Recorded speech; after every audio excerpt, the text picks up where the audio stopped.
সেলিম ভাইকে কথা দেন ভালোবাসা অলঙ্ঘ।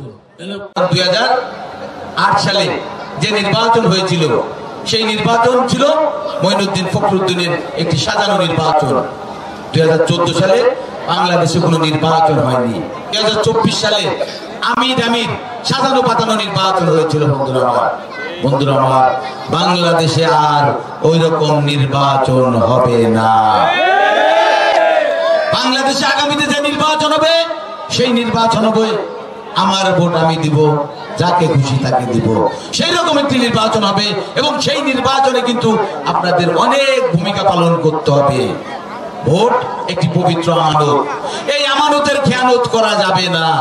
এবং আপনি মুসলমান হন, হিন্দু হন, সবারই কিন্তু একটু নৈতিক দায়িত্ব আছে।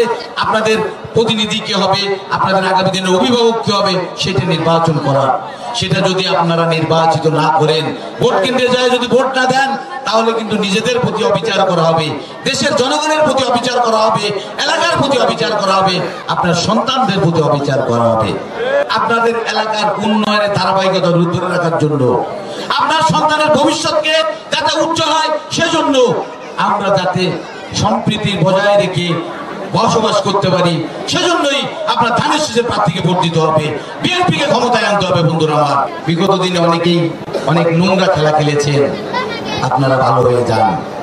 আপনারা আপনাদের ভুল স্বীকার করেন, ভুল স্বীকার করে আসুন। যদি দলটা করতে চান, আমরা ঐক্যবদ্ধভাবে আসুন, শহীদ রাষ্ট্রপতি জিয়াউর রহমানের দল, জাতীয় দলের আদর্শকে প্রতিষ্ঠা করি। আমরা আমাদের প্রিয় নেত্রী দেশনেত্রী বেগম খালেদা জিয়ার আদর্শকে আমরা প্রতিষ্ঠিত করি। আসুন আমরা আমাদের প্রিয় নেতা তারেক রহমান গণতন্ত্র প্রতিষ্ঠার যে আন্দোলন শুরু করেছেন, সেই গণতান্ত্রিক বাংলাদেশ প্রতিষ্ঠা করি। কিন্তু আপনারা সেই গণতন্ত্র প্রতিষ্ঠার আন্দোলনকে নস্যাৎ করবেন, সেই সুযোগ আপনাদের দেয়া হবে না।